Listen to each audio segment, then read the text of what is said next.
Okay, so in this class, we'll talk quite a lot about molecular orbital theory and how it applies. It's a different bonding model than the Lewis dot structure model, the valence bond model, or hybridization, which you use a lot in organic chemistry. And it is actually quite useful.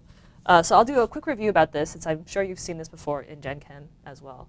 Okay, so the molecular orbital theory, the concept is that we have molecular orbitals, which are where your electrons are, and these are so-called LCAOs. These are linear combinations of atomic orbitals.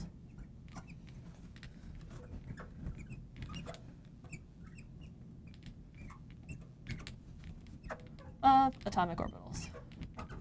And then so what this means is that suppose we have two atoms, and they have, let's say, some orbital.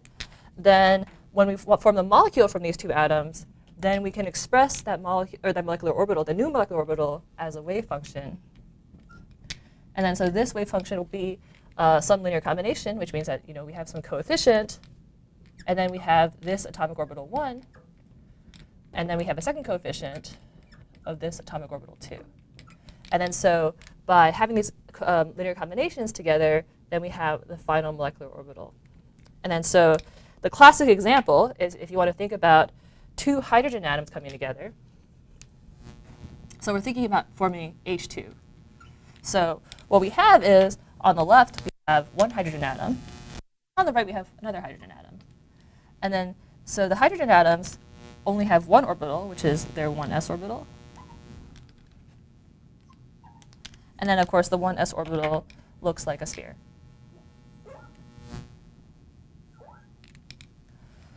And then so far apart, they're individual atomic orbitals, but as you bring them together, then we can form the molecular orbitals, which are these linear combinations.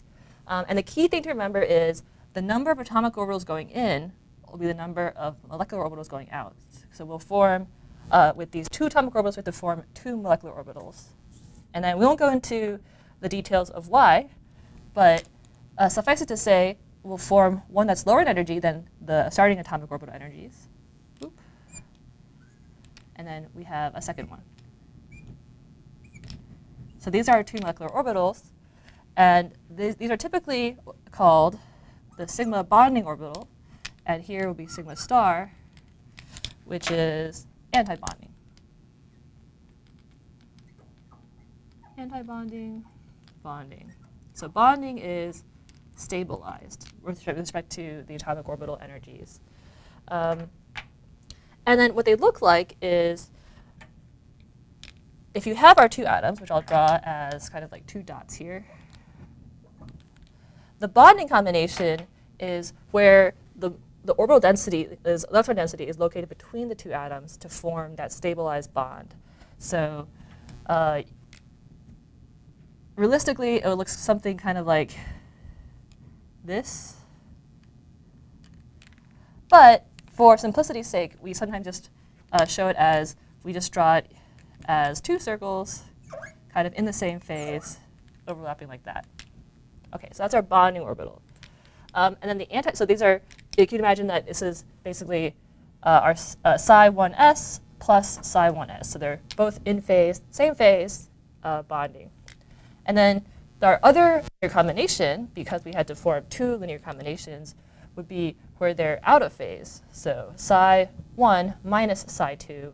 And then what that would look like over here would be, I'll draw it over here, where there are two different phases. And then and they're kind of pooched away from each other like that. So there's two different phases. One will be shaded, one will be not shaded to denote the different phases. And so this is our anti-bonding orbital, which you could also draw as just two out-of-phase circles. And then the key point, of course, they're kind of facing away from each other because now they have this nodal plane in between the two atoms. So that's where you can't have electron density. OK. And then once you have your molecular orbital diagram, we have stabilized bonding orbitals, destabilized anti-bonding orbitals. We fill it with a number of electrons. And this is where you have to know the electron configuration of your atoms. So we know that the hydrogen atom has one electron, and the other hydrogen atom has another electron. And then we just fill in the electrons as we go up. So each orbital level with one line can accommodate 2 electrons. So then we just have, we pair them up. And then so if you want to write your molecular electron configuration, this would be sigma 2, sigma star 0, right? And then of course, you should be able to remember how to do bonding order, which is number of bonding electrons minus antibonding over 2. So in this case, this is 2 electrons in the bonding orbitals, 0 electrons in antibonding orbitals divided by 2. We have a bond order of 1 for hydrogen. Okay. Let's see. So, oh, and then the one remember again, the sigma bond has cylindrical symmetry looking down the vector between the 2 atoms. So you remember pi bonding from organic chemistry also. Okay, so that was our simple example with H2. But let's go on to maybe second and third row and beyond. Second row and beyond. So suppose, let's talk about dioxygen. So this will again will be a review. So oxygen atom has the atomic configuration of 1s2, 2s2, 2p4. So it has 6 valence electrons. So we'll only consider the 6 valence electrons in the second shell. But it has now more atomic orbitals. So we'll consider the valence atomic orbitals. We have our 2s2. Looks like a sphere. Oh, what am I doing? Our 2s orbitals. And then we have our 2p orbitals, where we have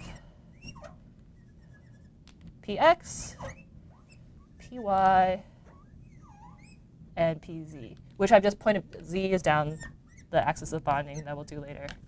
Okay, so those are our orbitals that can then interact. So let's make the molecular orbital diagram of dioxygen. So to do that, let me quickly erase. We can do it over here. Okay.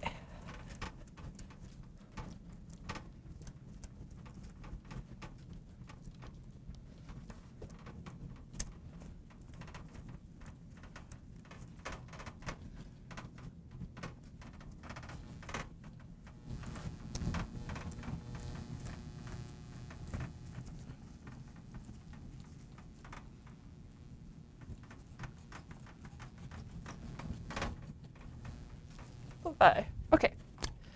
So our atomic orbitals for our 2 oxygen atoms, here's my 2 oxygen atoms, and then O2 in the middle. Our atomic orbital is going to be, the 2p orbitals are higher in energy than the 2s.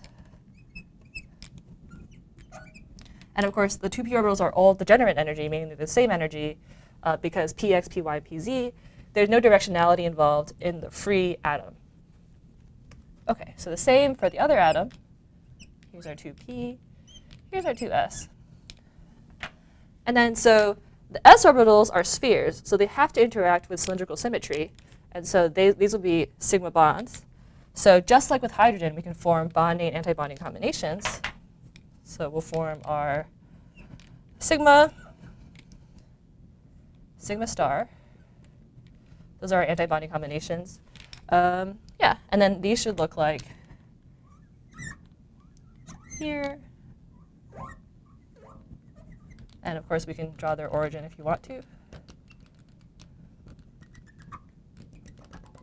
Okay, and then now we have our px, py, and pz orbitals. And currently, they're all the same energy, but so we'll just, again, call it z, x, y. These interact differently down when we start bonding our 2 oxygen atoms. So first, we'll have our sigma bond. And then so the pz orbitals interact with sigma symmetry because they look like this. Again, bonding is the same phase.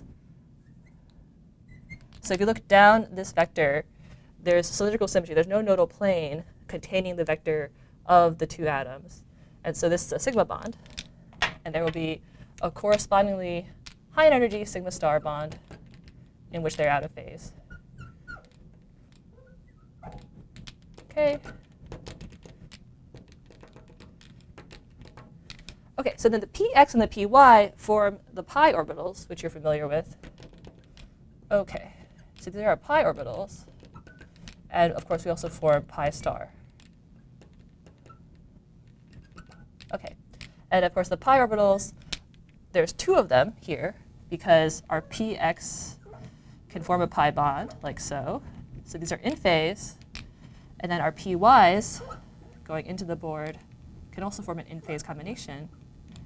And then so here we have two molecular orbitals that are the same in energy because, as you can see by symmetry, if you just rotate this 90 degrees, they'll look the same.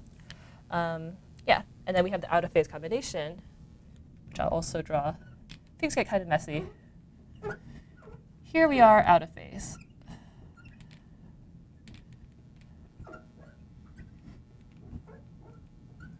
Okay, so these are anti-bonding pi star orbitals. Okay, what do I want to point out? So these are, again, are pi orbitals because if you look down the atom bond, or down the bond between these two atoms, we now have a nodal plane going up and down. And here, for this py combination, we have a nodal plane going into the board. And then because of that, these are pi orbital symmetry and not sigma. Okay, that's all familiar. Oh, and last thing I want to point out is you'll notice the energy difference. These pi orbitals are stabilized compared to the atomic orbitals much less than the sigma combination. And then so the key point to remember is that bonding, let me put this in a different color. I'll put it in all the colors.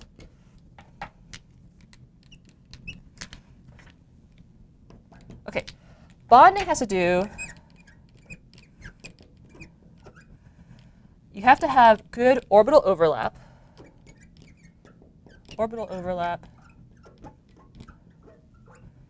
and then similar energies.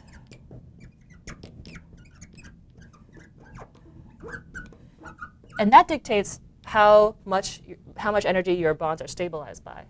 So in this case, for this sigma combination, the pz orbitals are pointed right down the bonds at each other, so there's good overlap. And they are originally the same energy. These two are the same energy, of course. So that's why the sigma bond is going to be stronger than the pi bond, in which they're next to each other but have worse overlap because they're kind of pointed up and down or this way.